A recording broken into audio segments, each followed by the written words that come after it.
Hello, everyone, and welcome to Sunday Mystery School in the tradition of Neville Goddard. I am so excited to have all of you here. And I was watching the chat while we were getting started here, and I saw that we have folks joining from all over the world, including places where it is 2 a.m. Shout out to Papua New Guinea, Dolores, our channel member, at 2:03 in the a.m. joining Sunday Mystery School. And I must say, I understand why. Why do we join Sunday Mystery School at 2 a.m. in the morning? Well, I don't know. I'm not going to speak for you, Dolores, but I will say why I would join Mystery School at 2 a.m.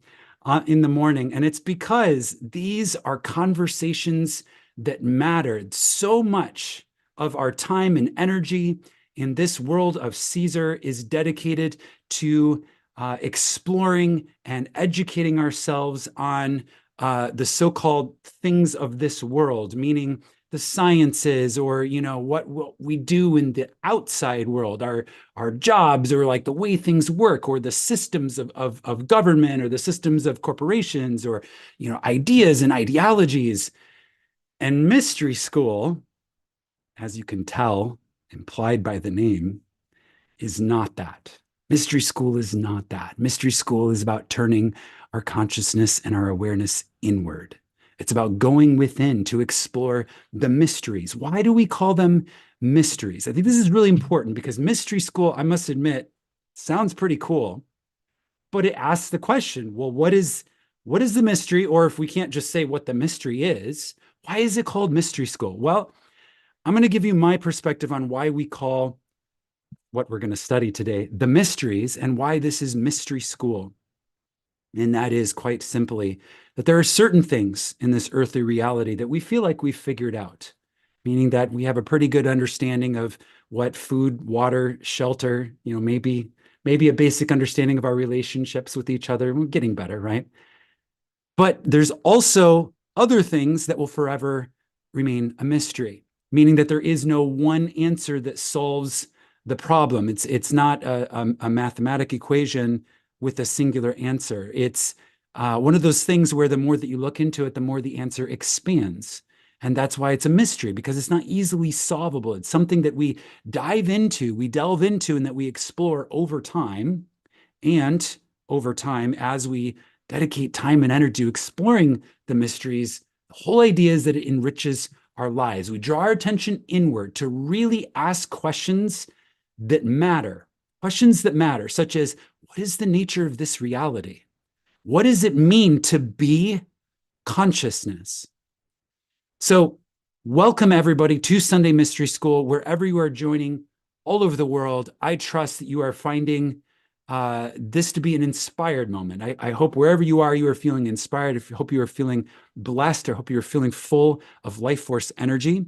And I am grateful that you all are here. I am grateful for the opportunity to be connected to you through the medium of the internet, to be able to have these conversations that matter.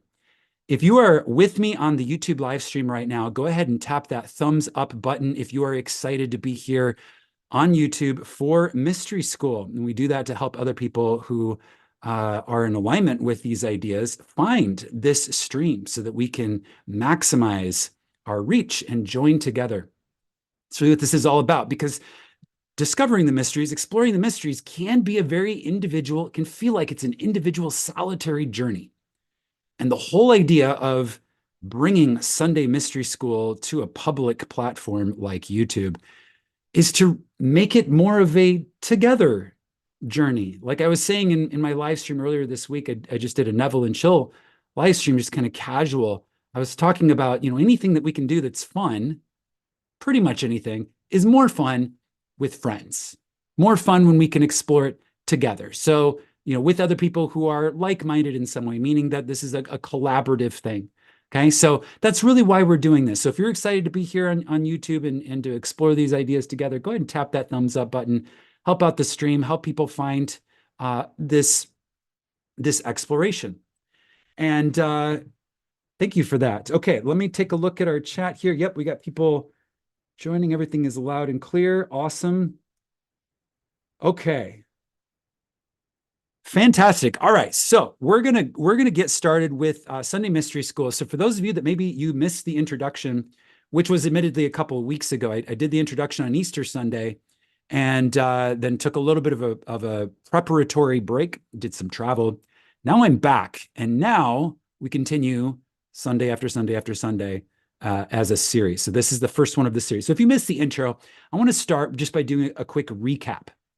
So the recap is that Sunday Mystery School explores Neville's original Masterclass, given in 1948 to a small group of students in San Francisco, California. And Neville sat down to prepare a masterclass, which he went through the same process that anybody would go through when preparing a masterclass on a topic that they were very, skillful at presenting, and that is to really outline what are the key ideas. Like really, let's get super clear. What do you really need to understand to begin to walk the mastery path? In this case, of imagination. What do you really need to understand to walk that mastery path? And so this becomes the masterclass. So Neville sat down and he came up with 5 key ideas, and he created 5 lessons around these key ideas. And Sunday Mystery School is beginning with an exploration in detail, a deep dive into these 5 key ideas, because these 5 key ideas, even though they were presented 70 years ago back in 1948, they really are the embodiment, the encapsulation of timeless wisdom, eternal wisdom, meaning that it is just as true 70, 100, 1,000, 10,000 years ago as it is 70 years from now, 100 years from now, 1,000, 10,000 years from now. This is the law of consciousness. It's not subject to the evolutions and devolutions of mankind or of civilizations. This is the law of consciousness. What we study at Sunday Mystery School isn't just or only or exclusively true for humans. It is true for all beings, all little sparks of that divine one consciousness that we all are. And it's perhaps particularly applicable to human beings here in the earth plane, because the material that we're going to use to really illustrate these ideas does come from the spiritual tradition of the Bible. Neville, having been raised as a Christian, is taught, describes himself as being taught at the knee of his mother from the Bible. So the Bible really was that mystic transmission that Neville was raised on. And we understand that the Bible is, according to Neville, and I think a lot of people would agree, the greatest book, the greatest mystic embodiment of sacred wisdom ever written. And it is also probably one of the most misunderstood, or has been one of the most misunderstood books ever written, particularly because of the way it was written. And that's what we're going to get into today. That's exactly where Neville starts this masterclass. He says, look, if you're going to understand what the Bible is teaching you about the nature of reality, about the way consciousness works, about what consciousness is and how it works, you need to understand the allegory and metaphor that the ancient writers of the Bible used to encapsulate wisdom, to transmit wisdom in a way that wasn't limited just to, a couple of years, in that epoch of people who would get it, but encoded it in a way where it would last as long as possible. And of course, we understand the Bible has now been around for millennia. Okay, so they mission accomplished. Okay, the writers inspired divine wisdom, wrote it and encapsulated it in a way where it would last, where it would have staying power. And so we're going to dive into these ancient stories, and we're going to do it using this framework provided by Neville's original masterclass. Okay, so that's what we're going to do today, and we're going to do it live. I did post in the YouTube chat, and I'm going to do it for my Zoom members now, a link to the document. It's not necessary that you follow along, but for some of you, it is a focus tool. I understand that, to help kind of really just zone in and focus on the ideas if you have something to read along. So this is the text that we're going to be exploring. I'm not saying we're going to get through all of it today, because we really are going through this really thoroughly. Okay, so the idea here is that what we're going to get into today is a form of language training. Okay, so we're gonna look at what Neville's saying, and we're gonna understand that there's actually a way of communicating these ideas that begins to open access in our consciousness to a transmission. Okay, so there's a transmission that supersedes the English language. Okay, so I'm speaking to you in English. Neville taught in English. Okay, so that's a language that we're going to use to talk about these ideas, but we're actually going to go deeper than just the language center of our brains, and we're going to begin to access a dimensionally larger realm of consciousness. And we're going to use some of these language trainings through metaphors and allegories and ideas to really open up and expand our access to these realms. Okay, so that's what we're going to do. So I am live here on YouTube, and also I've got the mastermind members of my channel with me in the Zoom room, and we're going to hear from them at the end. We're going to go through the lesson here, and at the end we're having a little bit of discussion. We invite the mastermind members in the Zoom to contribute anything that they're present to at the end of this lesson here in the Zoom room. If you are curious about the channel Mastermind, all you have to do is click that join button next to my name, the Josiah Brandt YouTube channel on YouTube. It'll give you some information. But the bottom line is I basically created a mastermind to explore group imagination. Okay, that's all I'm going to say about that. It's just a group imagination mastermind. And then also as an additional perk, you get to join me on Sunday Mystery School for these sessions in the Zoom room so you can have a more interactive and engaging experience.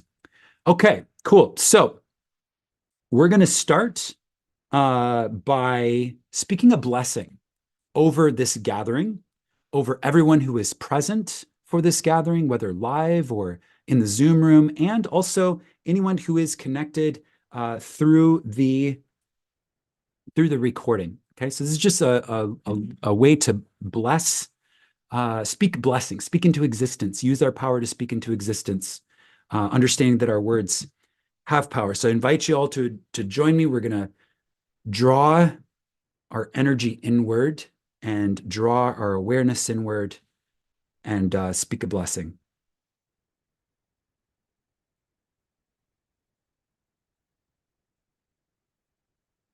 I turn now to go within, drawing my senses inward toward the center of my own being.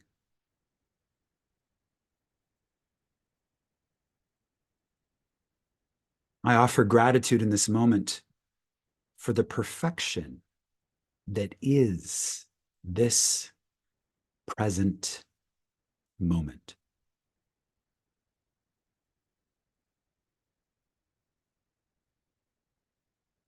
In gratitude, we accept that we are, and we declare that we are wise souls, growing healthy, youthful minds. Thank you that we are feeling now the presence of life force energy, awakening and enlivening our bodies in the physical dimension. Thank you that our relationships are now healed and whole with love, compassion, and understanding.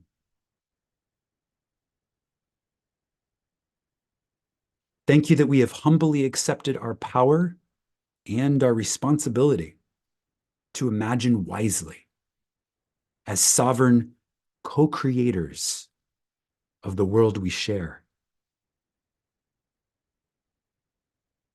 Thank you that we are inspired by life-expanding, consciousness-uplifting possibilities that are manifesting now. We honor the ancestors, each and every ancestor who has walked this path before us. Thank you for the wisdom passed down from the ancients, encoded all around us in the spirit of liberating our hearts and minds. Thank you that together we welcome the inheritance of our bright and beautiful future.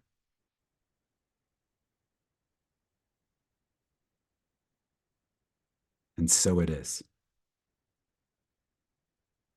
And so it is. Okay.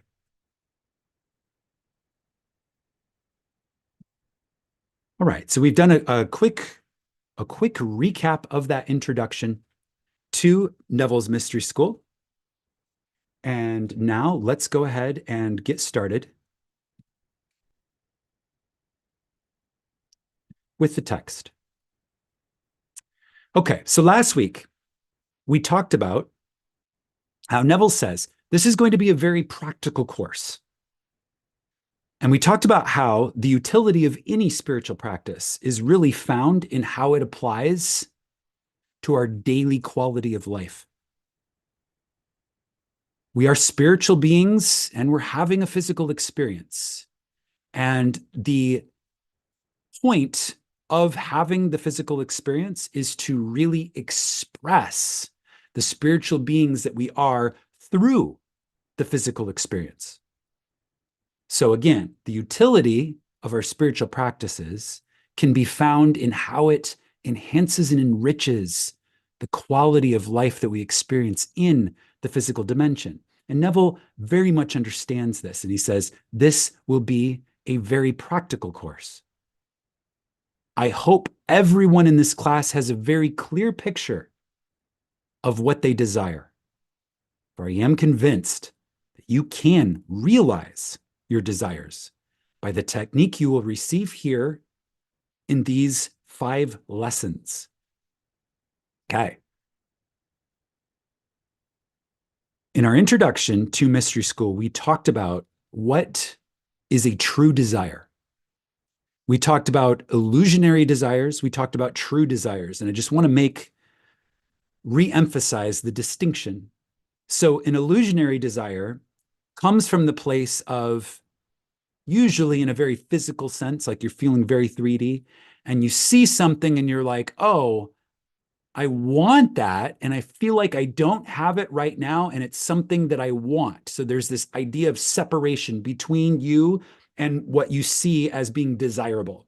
Okay, so it's like, I am XYZ and I desire to be ABC, and I feel way over here at the end of the alphabet, and this feels way over here at the beginning of the alphabet, and I feel that there's a rift of separation between what I am and what I want to be. Okay, so that comes from this premise of I am not that. I feel like I'm this, and I feel like I'm not that. Okay, so right from the beginning of that illusionary desire, there's an illusion of separation. Okay, so our awareness determines our state of being. Okay, so our awareness is aware of being something. And we're going to talk about this when we get into this first lesson, the name of God.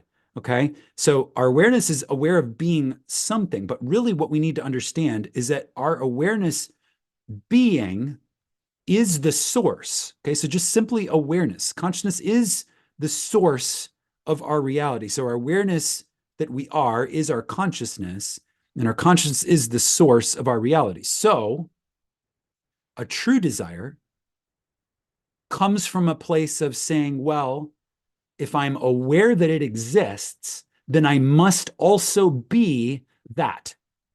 Okay, if I'm aware that it exists, it must be a part of me because I understand that my consciousness is the only reality. So if I'm aware that it exists, then I'm aware that I am that in a dimensionally greater sense.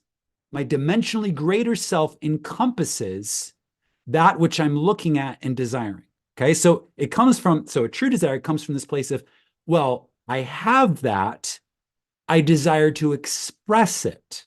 There is no rift. Okay, so I understand that I am the whole alphabet. And so if I'm XYZ and I'm looking at ABC, instead of saying, oh, but there's this big distance between us, I can adopt the consciousness of being the entire alphabet and saying, oh, well, ABC is a part of me. Right now, I'm expressing XYZ, but I can also choose to express ABC and all of the letters in between. So let me shift my awareness from being XYZ to being the alphabet, which is the source, and then redirect my awareness, if it pleases me, to being ABC.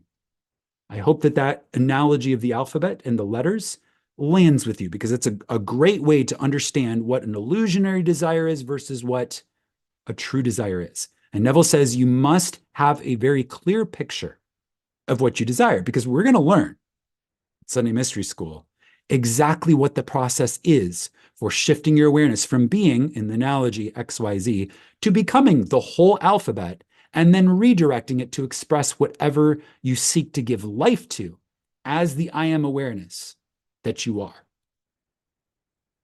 Okay. Neville says that you may receive the full benefit of these instructions. Let me state now, for the record, the Bible has no reference to any persons who ever existed or any event that ever occurred on earth. Okay, so this is changing the context from the confused, the Bible seems like it could be written or intended to be written as a historical record. Okay, now this, I understand from the videos I've posted on this topic before, this can be a subject of contention. And I'm just going to ask you to suspend your disbelief for a moment and just accept that maybe the Bible is written in the way that Neville is communicating here. Just explore it in the realm of possibility without having to make a decision right now. Okay, so just keep an open mind. Okay, so what Neville is saying is, to receive the full benefit, you must understand that the Bible is not meant to be a historical account of events on earth. The ancient storytellers, Neville says, were not writing history. They were writing an allegorical picture lesson. Allegorical picture lesson of certain basic principles. Basic principles of reality, of the nature of reality. Okay, so this is where we understand that now this is actually a transmission from a dimensionally greater state of consciousness. So it's the principles of what reality is formulated into an allegorical picture lesson, which they, Neville says, clothed in the garb of history, or the costume of history. Okay, so the allegorical ancient storytellers. So what they were doing is they were saying, okay, we understand, based on our level of consciousness, we understand the basic principles of what reality is. But we are somewhat limited in our ability to transmit in language these basic principles. So we're going to use something that we feel like will translate. And we're going to use allegorical pictures, allegorical picture lessons, because they do teach. And we're going to clothe them in the costume of history so that people feel like they're relatable. And then Neville says they adapted these stories to the limited capacity of the most uncritical and credulous people. Okay, so really, the intention behind the way the Bible is written is to make it translate as widely as possible. Okay, so this is sacred truth. These are sacred ideas being passed down. And the goal, the writers of the Bible weren't like, oh, let's make this relevant for the next 100 years. They were saying, let's make this relevant for millennia. So they had to fashion a language that would fit that criteria. And I am not suggesting that this came from their neocortex. I really feel that the Bible is channeled, meaning that it comes from a dimensionally greater source. Okay. And then through the mechanism of the author, through the, what the author understands and what is, familiar to the author, meaning some of these, costumes that we look back and say, oh, that sounds like history. Well, they were just writing these basic principles based on what they saw happening around them in the world. Okay, so it's like not a transmission of history, but it is costumed like history. Hope that makes sense. Okay, throughout the centuries, Neville says, we have mistakenly taken personifications for persons, allegory for history, the vehicle that conveyed the instruction for the actual instruction, and the gross first sense for the ultimate sense intended. Okay? Now, why are we talking about this?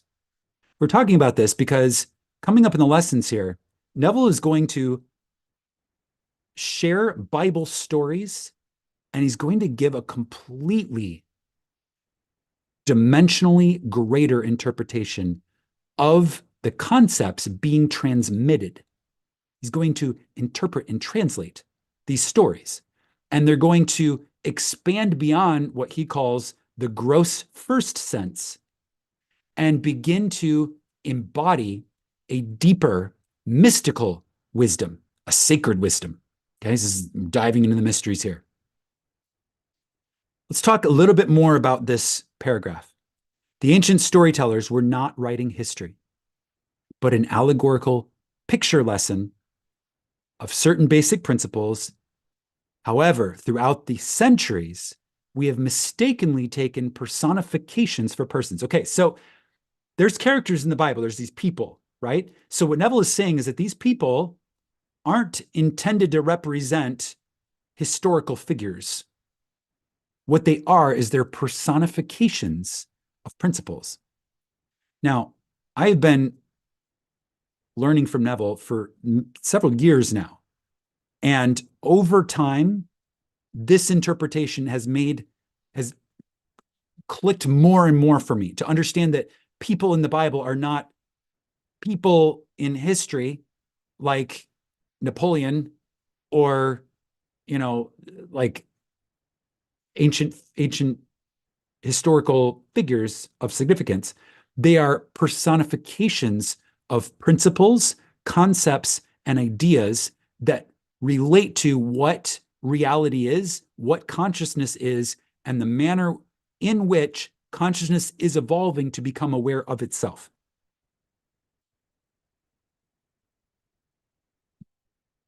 We've confused in the past a lot of these ideas. We've confused the personifications and thought them to be persons.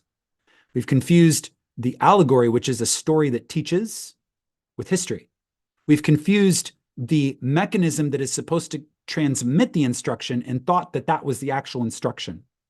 And probably my favorite sentence is he says, the gross first sense for the ultimate sense intended. Okay, so gross first sense is basically like when someone first tells you a story, you hear the facts and events of like what happened in the story, and that's the first meaning. And then you start to think about the wisdom that that story represents.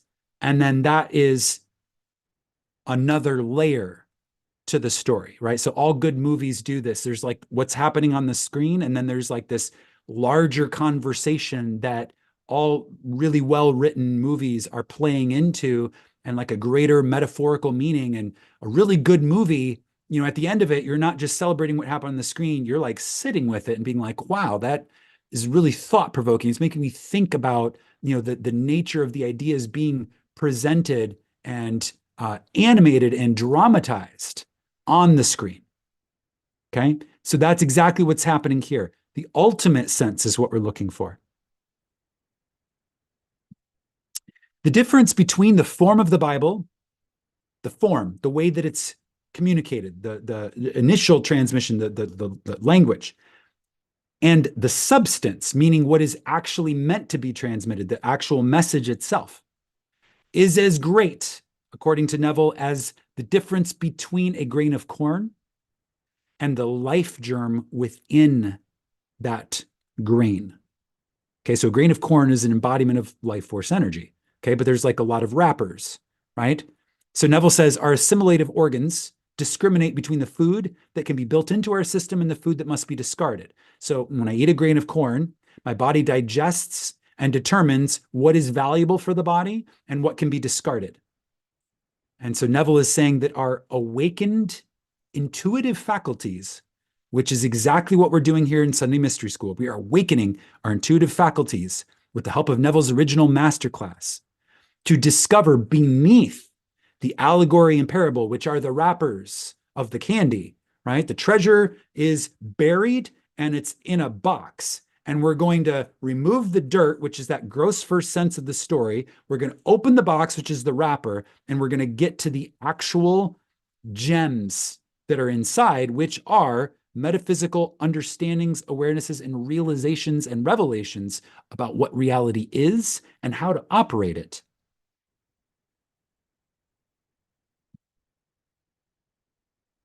Neville says, our awakened intuitive faculties discover beneath allegory and parable the psychological life germ of the Bible.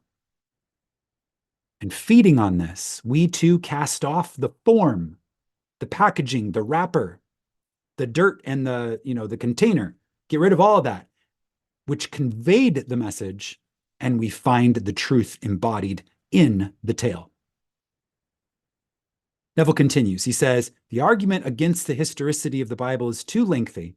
Consequently, it is not suitable for inclusion in this practical, psychological interpretation of its stories, meaning that he's not here to make an argument for why his premise about the Bible being a psychological, allegorical transmission of sacred hidden truths. That's not what he's here to do. That's perhaps in another forum, okay? But he's like, what we really are here to do is really get to the actual transmission itself. So let's just go ahead and move past this, understand that we're looking at the Bible deeper than face value. And he says, I will waste no time in trying to convince you that the Bible is not intended to be history, or in what he says here is, it is not a historical fact. Okay? So Neville continues. He says, tonight I will take 4 stories and I will show you what the ancient storytellers intended that you and I should see, perceive in these stories. The ancient teachers attached psychological truths to phallic and solar allegories. They did not know as much of the physical structure of man as do modern scientists. Neither did they know as much about the heavens as do our modern astronomers. But the little they did know, they used wisely, and they built phallic and solar frames to which they tied the great psychological truths that they had discovered. Okay, so this is a very beautiful way of platforming what follows. Okay? So what he's saying is these ancient storytellers, they weren't modern scientists or modern astronomers, meaning that they didn't have electron microscopes and just, all of the ways that our science, really looks at things to try to understand them on the outside. They didn't have that. So they didn't build their allegories around that. What they chose instead, and happily so, because again, they were designing these stories to last thousands of years, not just be relevant for the next 60 to 100, the next one generation. They were thinking about the next 100 generations. Okay. So it makes sense that phallic, meaning related to the generation of humans through sex, and solar, right? Because if you have no access to education, if you never study science, if you never go to any type of school or formal education, and you just, let's say you're just born in the jungle and you're just observing the world around you, okay, what are you going to notice? You're going to notice that humans seem to come out of other humans, and they seem to be created through the act of sex. And you're also going to notice that there's a sun, a moon, and they seem to be operating in patterns. Okay, so if you're not educated about any of this, you're simply observing. Those are 2 very major things you're going to notice about this earthly reality. Like, okay, I came out of a mother and I see other human beings coming out of mothers. All right, cool. So that's the phallic, frame that we can tell stories through.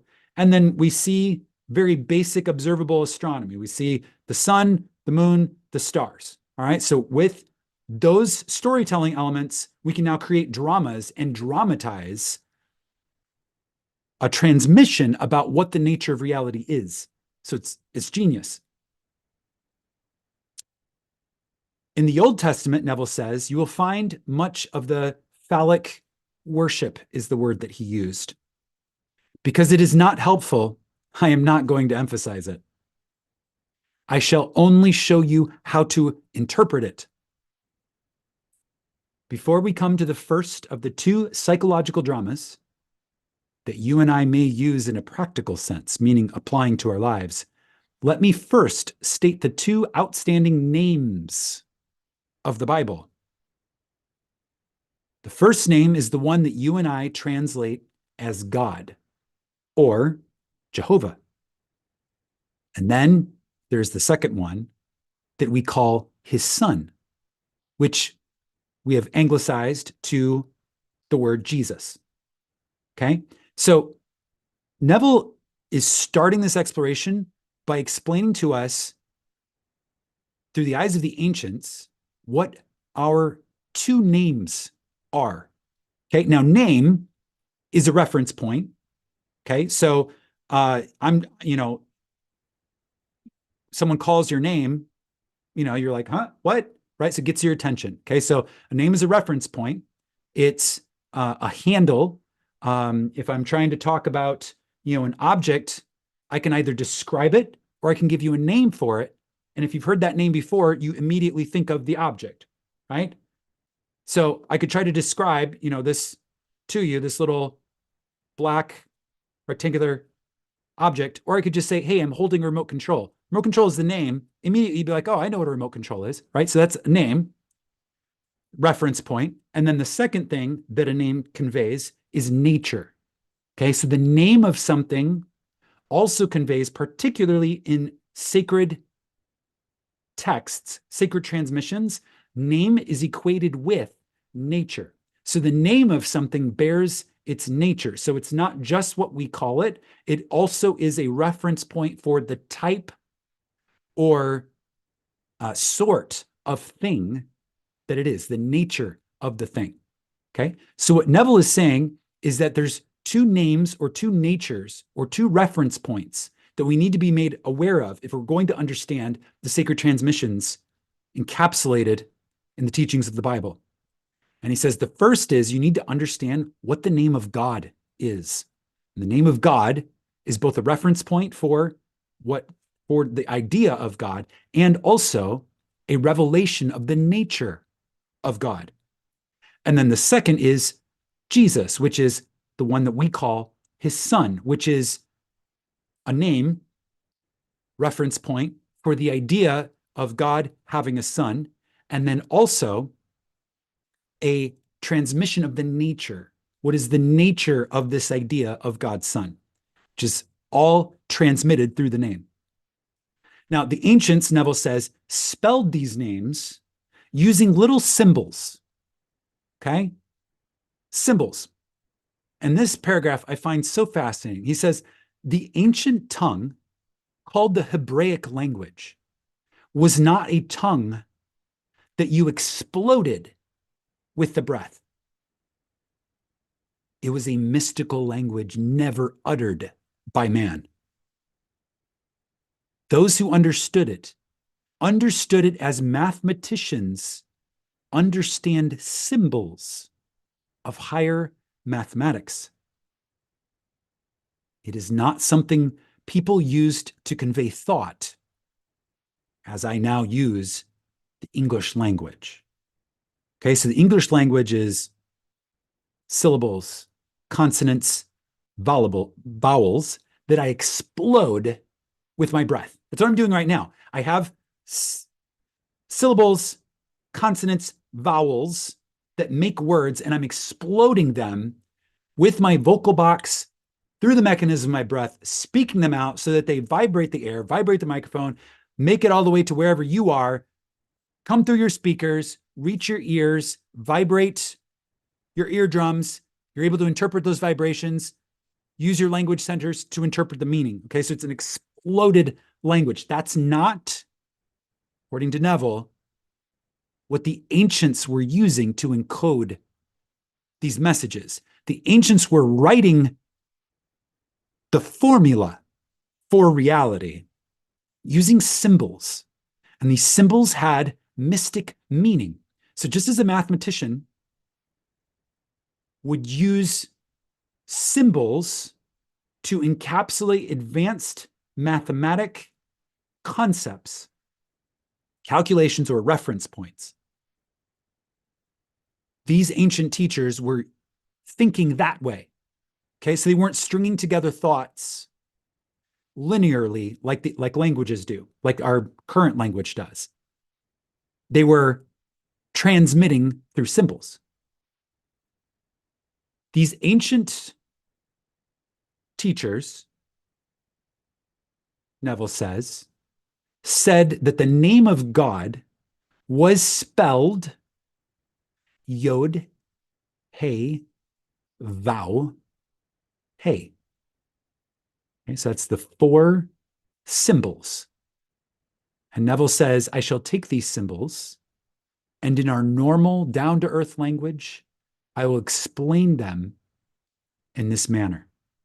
Okay, so we're now going to reveal, because this is crucial to our discovery in these Sunday Mystery School lessons going forward, we're going to reveal the name of God and build the language to interpret the symbols. Neville says the first letter, Yod, in the name of God, the symbol, represents a hand or a seed. A hand or a seed. And he says this is not just, a hand. It's not just an ambiguous hand. It's the hand of the director. If there's one organ or part of a person, of a human, that sets him apart from the entire world of creation, it is the hand. What we call a hand in the anthropoid ape, for example, is not a hand. It is only used for the purpose of conveying food to the mouth or to swing from branch to branch. But a human's hand fashions. It molds. You cannot really express yourself without the hand. I'm using my hands to express, and kind of direct and paint and fashion and mold the language that I'm exploding with my breath. Okay, cannot really express yourself without the hand. It can be crucial to really expression. This symbol, Yod, is the builder's hand, the hand of the director. It directs, it molds, it builds within your world. The ancient storytellers called the first letter, Yod, the hand. Again, the builder's hand, or another way of looking at the nature of it, the seed. Okay, the seed out of which the whole of creation, all of creation, comes out of this seed. And the seed is the first symbol in the name, which is a revelation of the nature of God. Okay, the seed, the hand of the director and the builder. The second letter, which we have given the word Hey, so Yod, Hey. The second letter, Hey, was the symbol of a window. Now, a window is an eye, okay? The window is to a house what the eye is to the body, okay? So a window allows you to look out of your house, and it also lets light into the house, okay? An eye lets you look out of your body and also lets light into the body. Okay, so it's a portal of perception, this second symbol, portal of perception, the Hey. So we have the seed, the hand of the director and the builder, and then a portal of perception. The third letter, vowel, they called a nail. A nail. Now, a nail is used for the purpose of binding things together. Okay? Binding things together. So you're nailed, two things are nailed together, so they're bound together. The conjunction and in the Hebraic tongue is vow. Okay, so and binds two things together. This and that are bound together through the word and, or in this case, you could say that they're nailed together. This and that, and is the nail. And in this symbolic representation of the name and nature of God, it's vow, which is also a nail. The fourth and last letter, hey, is another window or an eye, another portal of perception. Okay, so the seed of all creation, which is the hand of the builder, and then a portal of perception nailed together with another portal of perception. Okay, now we're going to decode what this means. Okay, he says, in the modern down-to-earth language of ours, we're going to make this super practical now. Okay, you can forget about eyes and windows and hands. Look at it like this. You are seated here now. You are here now. This first letter, Yod, is your I amness, your awareness. You are aware that you are aware. This is your awareness of being. And that is the first letter. That is the builder. That is the seed. Your awareness of being is essentially source. Yod. Out of this awareness, all states of awareness come. Okay, so the awareness is first, I am, Yod. Out of this awareness, all states of awareness come. The second letter, Hey, which is an I or a portal of perception, is your imagination. It is your imagination. I am aware of being, and then I have an imagination. That's Yod Hey. Your imagination is your ability to perceive. Okay? All that appears to be without, it is within.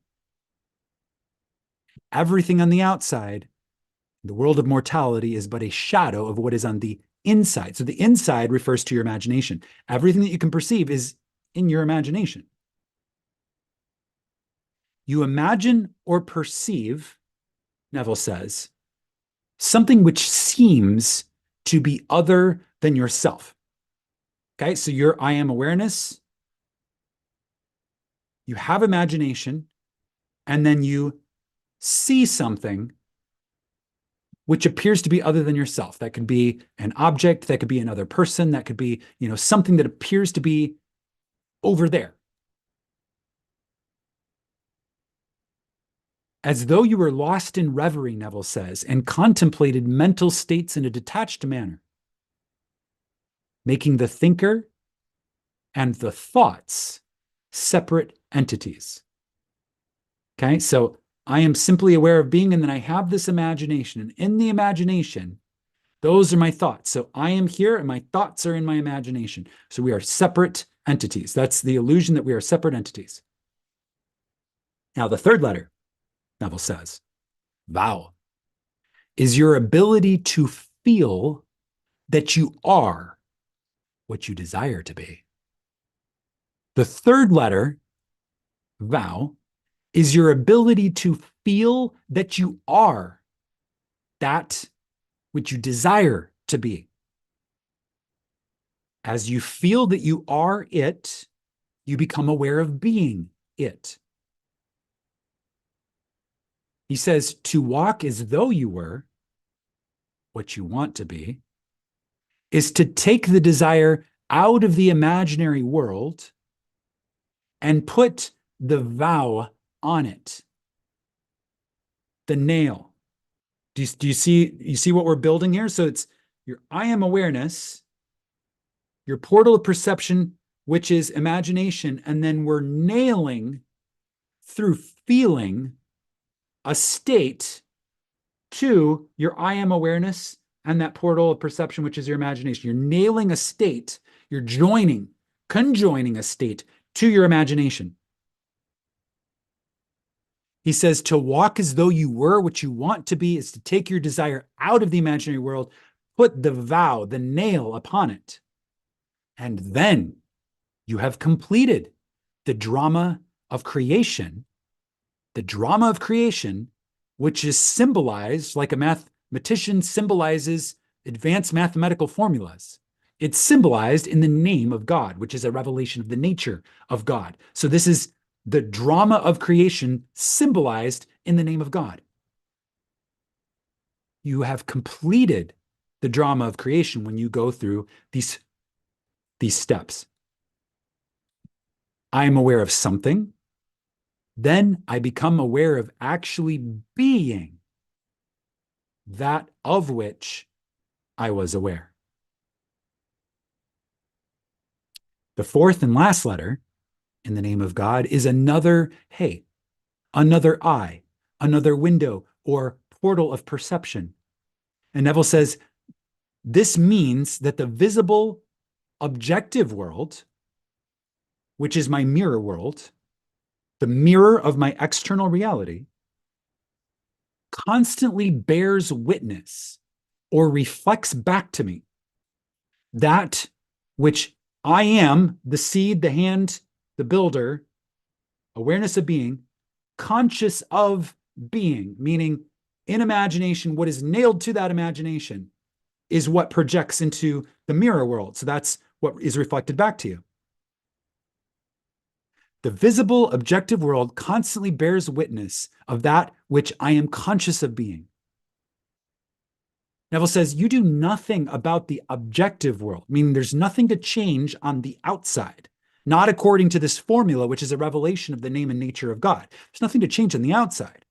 The outside is always going to mold itself in harmony with that which you are conscious of being, because it's a mirror. Okay, so if I'm, getting ready in the morning and I notice that I need to shave a part of my face, right? Maybe some lines or something, okay? I don't take the razor and start scraping the mirror, right? I make the changes here, understanding that the mirror is just reflecting back to me the state that I'm in physically now. Okay, so it's the same thing when we learn the mechanism of how to operate this reality in which we are currently incarnated. We begin to understand that anything which appears to be on the outside is simply a reflection, a shadow of that which is on the inside. So we understand that there's no one to change but self, which is one of the title of one of the later lessons that Neville gets to, and we will explore in this series. Okay, so we understand we make the changes here. So we understand that we change what we're imagining, and then we nail our portal of perception to a new imaginal act. And then that is what creates an updated reflection in the mirror of our external reality. He says, the objective world molds itself in harmony.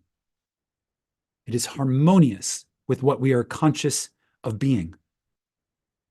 He says, you are told by the ancients in this transmission that this is the name by which all things are made.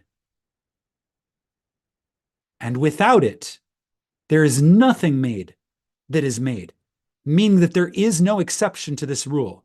This is the code, okay? We are looking at the source code of reality right now, symbolized in a metaphysical notation similar to that of advanced mathematics, written down by the ancients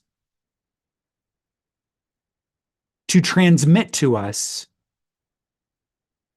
the key knowledge, the key wisdom. It goes beyond knowledge because wisdom is applied.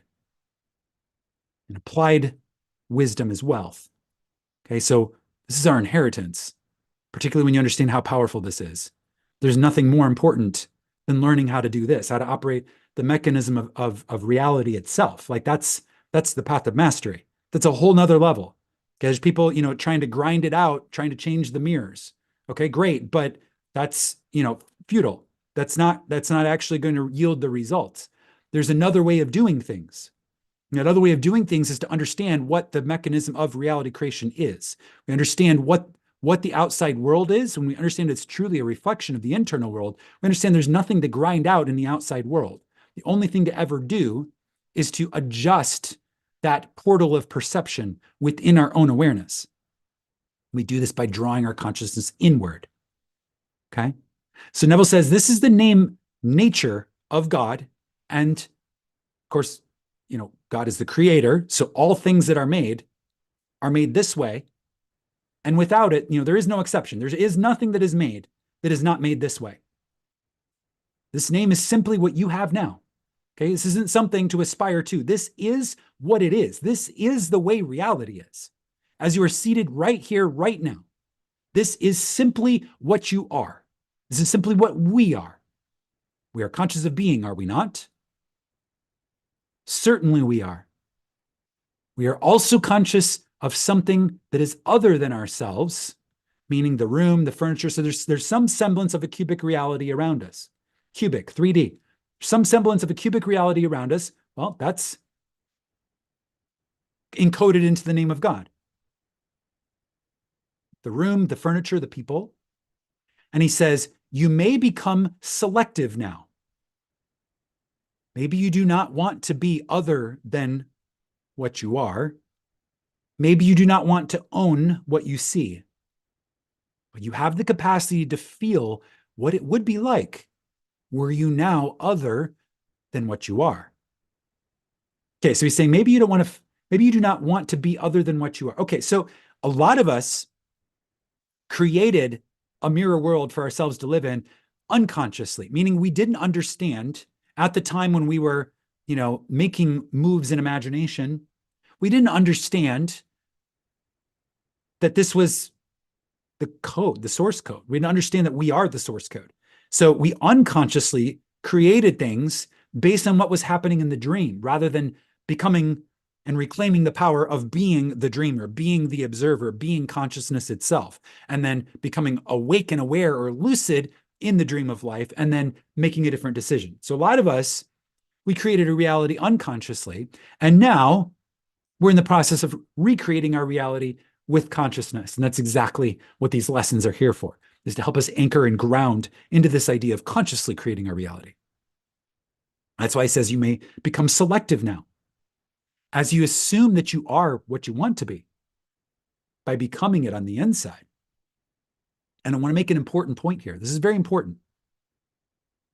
When you assume that you are what you want to be, validation that you are what you want to be, our instinct can be to look at the mirror and assume that the mirror will change instantly to validate what we are. And if it doesn't, then we can become discouraged and be like, oh, well, maybe this isn't how the law of life works. Okay, the law of life does work this way. And as we become what we are,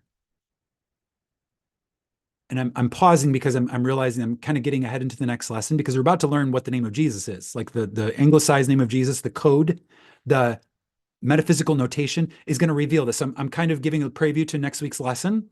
But as we become aware of what our role is in this realm of creation, we will start to understand how the mirror world goes about reshaping itself. And it's through a process of consumption and decay. Again, I'm kind of previewing next week, so we're going to get into that next week. Okay, we're starting to draw this lesson to a close, but there is a way, a mechanism that the ancients understood and have transmitted to us and encoded to us in these symbols that explains the mechanism through which our new assumption about who we are, the state of awareness that we adopt through our portal of perception and nail ourselves to through the mechanism of feeling. There is a mechanism through which the mirror world then shifts and changes to now give us an updated and accurate reflection of our state. And we're going to get into what that is. Okay, so there's a code to all of this, but it can be decoded, meaning it can be understood immediately. And the way to do that is through a rigorous focus on studying and applying the mysteries. So Neville says, when you assume that you are what you want to be, you have completed the formula, the name of God, the nature of reality, the reality creation mechanism. You have completed Yod, Hey, Vow, Hey. The final result, he says, is the objectification of your assumption, meaning the reflection in the mirrors of your so-called external reality. And he says that is not your concern, meaning you don't need to worry about it. You don't even need to think about it. So this is the surrendering the how does that happen? Well, there's a mechanism for it, but the exact details of how it happens is not our concern. We can understand the mechanism without getting overly concerned with the details. He says it will come into view automatically as you assume the consciousness of being it. It'll come into view automatically, come into view in the mirrors as you assume the consciousness of being who you desire to be. Or to really make this a full circle, that desire that we talked about in the beginning, true desire, meaning when you understand that you are awareness, so anything that you're aware of is technically yours, it's your universe. This is your universe. And when you take ownership, and I don't mean in an individual sense, this requires a rise in consciousness. Otherwise, you become, a psychopath. That's not what we're talking about here. We're talking about a rise in consciousness where we assume ownership and love of the entire universe. We understand that everything that we perceive is a part of us. So there's this union and wholeness with it. Okay. So we're entering that state of awareness, and then we are assuming the consciousness of expressing what we desire to express. And then what we're viewing in the mirrors, which is, some people call it the screen of space. It's like the projector. So it's our consciousness projected outward and then reflected back to us on the screen of space. That happens automatically as we assume the consciousness of being what we desire to be. Okay, so this desire, which we enter into from the state of owning everything in a loving, holistic sense. Okay, from a state of union with all that is, we own everything, and then we choose what we are going to express, and that's our true desire, because we're not coming at it from a place of lack. We're coming at it from a place of wholeness, and then choosing an expression.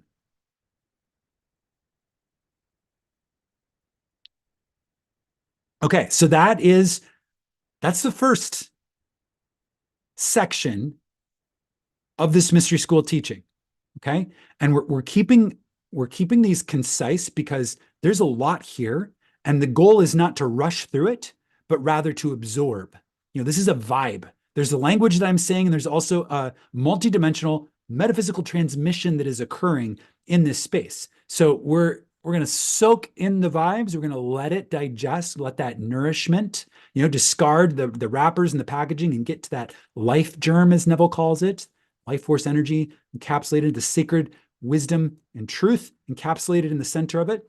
And we're going to let that absorb, and we're going to come back next week and we're going to continue. And I already gave you an unintentional preview of next week. We're going to talk about the name of the sun, the symbol that encodes the name of the sun, so we can understand in greater detail this process. Okay, so that is the lesson.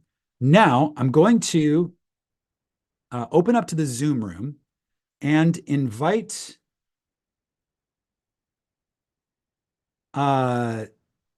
I'm going to invite anyone in the channel Mastermind who has any comments or anything to contribute to this discussion to share for these last couple of minutes here, and then we will wrap up for today's Sunday Mystery School, and we'll be right back at it next week.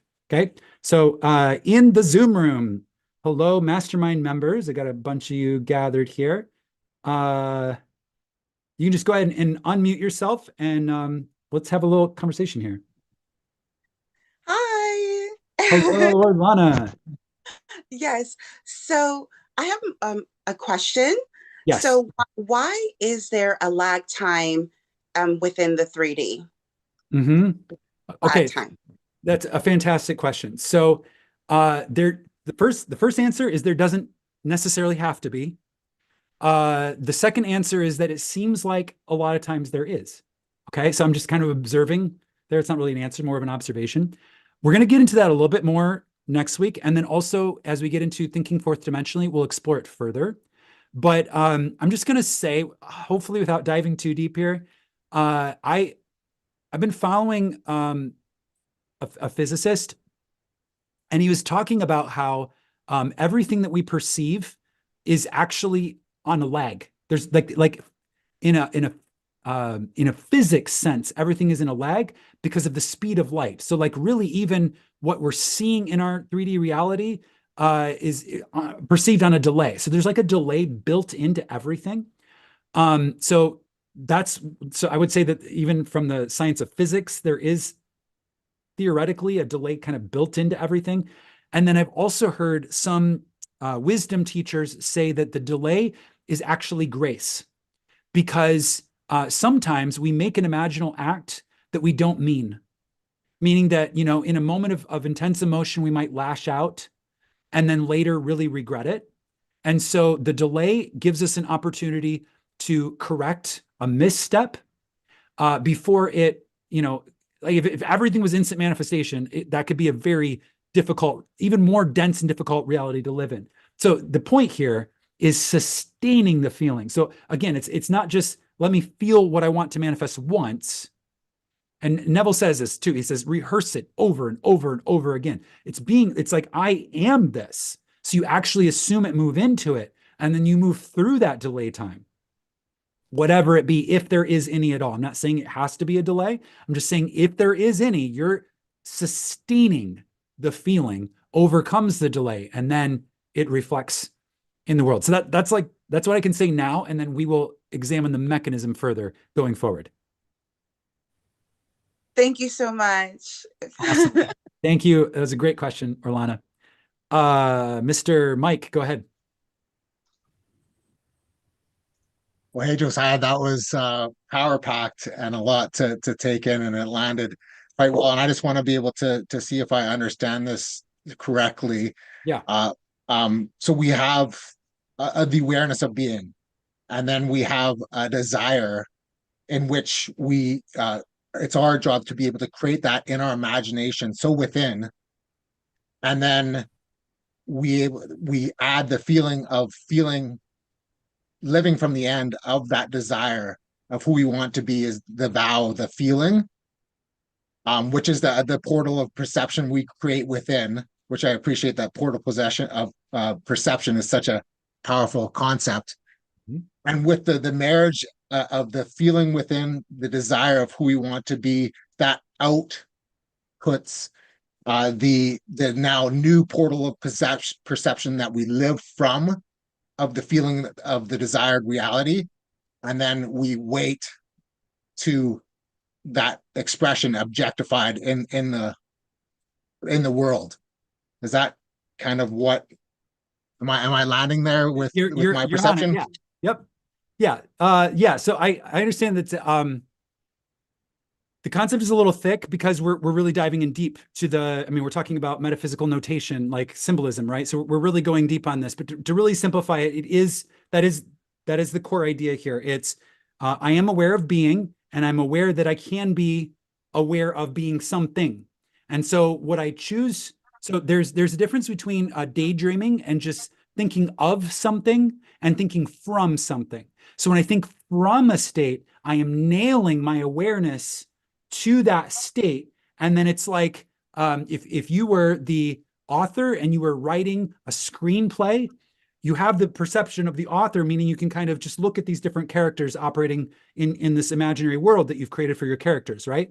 And then you could say, I wonder what Mary feels like right now.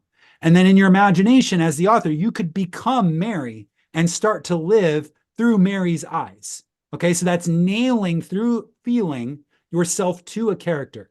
So to like I'm kind of paying a new metaphor here, but to basically like wrap that up, it's when you become aware of a new state of being that you would like to inhabit and embody, you basically plug yourself into those eyes by feeling that you are that.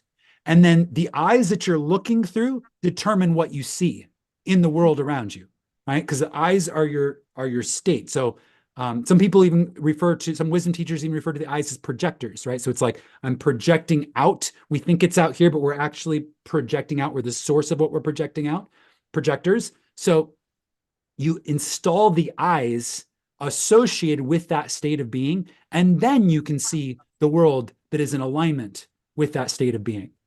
Does that clarify? Yes, thank you so much. Brilliant. Awesome. Thank you for that question and contribution, Michael. We have Danny. Go ahead, Danny. Hi everyone. So I would say I've been listening to Neville on YouTube through Josiah, probably for the last year or so. But overall, I just started taking the last course. I'm on day 5, and it's been really good. The storytelling section really sparked off and hit a lot within me. I've been trying to tell a lot more conscious stories, and everyone's telling a story. And Josiah's telling a story. I'm telling a story right now. And we have so much power through our conscious storytelling. And I'm just learning. I'm so glad to be here. And yeah, I'm just glad to share that. Thank you. I'm Danny, complete. yeah, thank you. I am complete. Somebody's been watching out. I love that. Just a little bit. Just a little bit, yeah.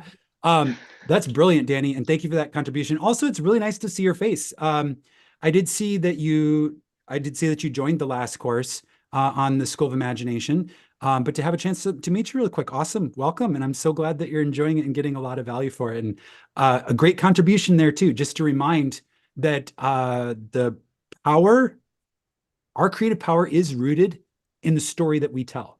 So this just to summarize what Dan is referring to in a sentence, it's my state of being is revealed through the stories that I tell about what is happening in my world. So the natural consequence of that is that the state of the person that I desire to be, whatever that best version of myself is, I need to learn what the story is that I tell about being that person, and then begin to tell that story. And then I literally program, by speaking into existence, that story into my reality. It's about this idea of conscious storytelling. So it's a brilliant contribution. Thank you, Danny. And again, really nice to meet you. We have Paula. Go ahead, Paula. Hi, I'm thinking about the letter vowel Mm-hmm. in Jehovah and meaning a nail. Mm-hmm. And I'm thinking that that's the source of the story of Jesus being nailed on the cross. That's what, and I'm just thinking about the crucifixion story and how much sadness and suffering and guilt people have suffered over millennia about what they believe physically happened to Jesus, and how freeing it is for them to not have to feel that way anymore. That's brilliant, Paula. I love that. Yes. That's exactly it. Yes. The nail of feeling. So just to go full bore Neville real quick on this idea. Neville says that the physical body is the cross. And so Jesus, as we'll find out, is our true nature.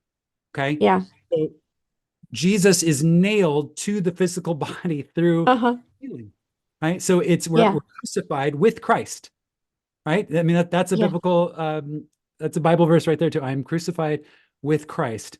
So I no longer live, but he lives through me. Right. So it's like, it's the assumption of the human form in this reality. It's a fantastic call out, Paula. Thank you for that contribution. I was just watching a video that some family members sent me of last night's Greek Easter service. Yeah, the and Orthodox. that got me to thinking about it again, and seeing how people just intentionally just immerse themselves in this terrible sadness for Good Friday and Saturday, and then they get some relief. And like, you don't have to do that. Some of us are you know, it's nice to feel things. I'm just kind of trying to be as like friendly as possible. Sometimes it's nice to feel things. Because it reminds us that we're human. That's all I can really say about that. But I will, to make your point, there is a liberation that comes with understanding the formula for what reality is, and it sets man free. It sets all humans free when we understand this. This is liberation. This is the spirit of freedom, and that's why, you know, they call this transmission the truth that sets man free. And now we can all see why. We can be liberated from the suffering and the guilt and the shame and all this type. Yeah. Beautiful. Thank you, Paula, for that. We're going to talk more about the crucifixion later in these lessons when Neville gives his interpretation on it. All right. Thanks. Please. Yes. Okay. Thank you to the mastermind members for participation in this. That was fantastic and a lovely contribution. Okay. So with that, we are going to wrap up Sunday Mystery School. We will be back next week, same time, same place. I'll be posting reminders. Mastermind members can join me once again for the next installment of Sunday Mystery School. I also have another Neville and Chill scheduled for Tuesday. I haven't confirmed that yet, but I think I'm going to have a friend on with me, and we're going to do you know, a little bit of an interactive presentation. So that should be a lot of fun. So keep an eye out for that. I haven't confirmed the timing with him yet, but that's kind of what's cooking in the background. But regardless, I will see you next Sunday for Sunday Mystery School. I'm going to take a quick look at YouTube here. All the folks who are with us live. Yes. Yeah. Moon Bunny, thank you so much for the tip. I appreciate that. Sharing that abundance. I love it. Thank you so much. Thank you to all the channel members. I see a bunch of you have joined here. Brilliant. Wonderful. Okay. That's all for now, folks. Until next time, as always, there's really only one thing to do, and that is to imagine wisely, my friends. Love you all. Take care, everyone, and I'll see you next week.